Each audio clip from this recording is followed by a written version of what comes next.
Good Monday morning, Mount Olive family, friends of Mount Olive Church. Hope everyone had a blessed weekend this weekend. Hope it carries into the week for you. This is take number 397 of this devotional today.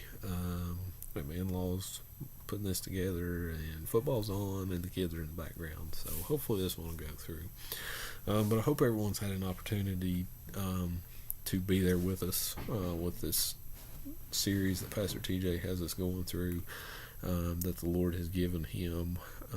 If not, I hope you've had a chance to go back and watch those. It's a great way to start out the new year, and a great way just to carry us through this year with so much going on in the world right now that it's a good roadmap for us.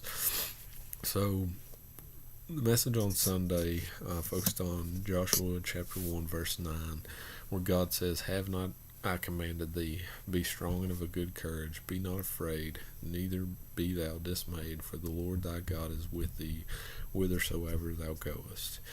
And I want to look at one phrase here, be not afraid. There's a lot on social media and different scholars out there that say that it's mentioned 365 times in the Bible to be not afraid. I don't know whether that's true or not. I'm not that far in on that, but I do know it's mentioned several times in the Bible. And you think of how can we not be afraid with everything that life throws at us? How can we not be afraid? To be strong and of a good courage. That's how.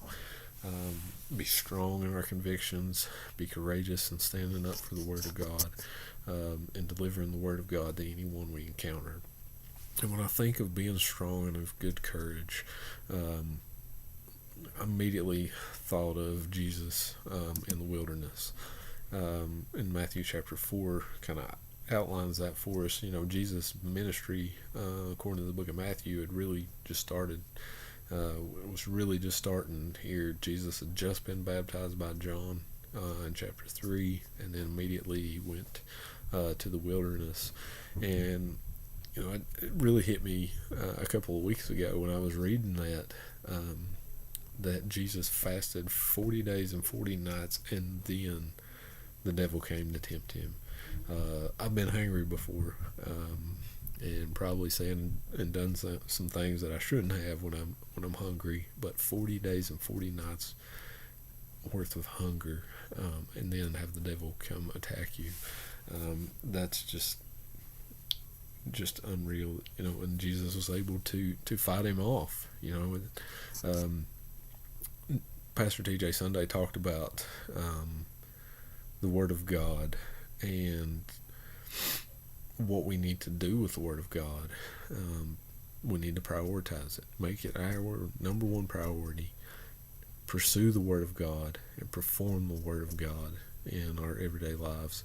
And Jesus tells us in Matthew 4:4, his first response to the devil's temptation was, "But he answered and said, It is written, Man shall not live by bread alone, but by every word that proceedeth out of the mouth of God." Jesus was our living example of the Word of God. John 1:1 tells us that in the beginning the Word was with God and the Word was God. So Jesus was our example on this earth of the Word of God. And so one of the quotations towards the end of the sermon Sunday was, "Complete obedience brings blessings, and when we are obedient we can be strong and courageous." How are we obedient to God? We make His Word a priority. We pursue His Word of God, pursue Him daily, and then we perform it in our everyday lives, and how we treat others, how we serve Him, how we answer His callings upon our lives. So I encourage you today to make His Word your priority, to pursue His Word daily. And one where I falter a lot is performing the Word of God. So I ask for your prayers for that, for God to strengthen me to perform His Word in my everyday walk. So I hope everyone has a blessed week this week. I hope this has blessed somebody. See you hopefully on Wednesday night. If not, we'll see you Sunday morning.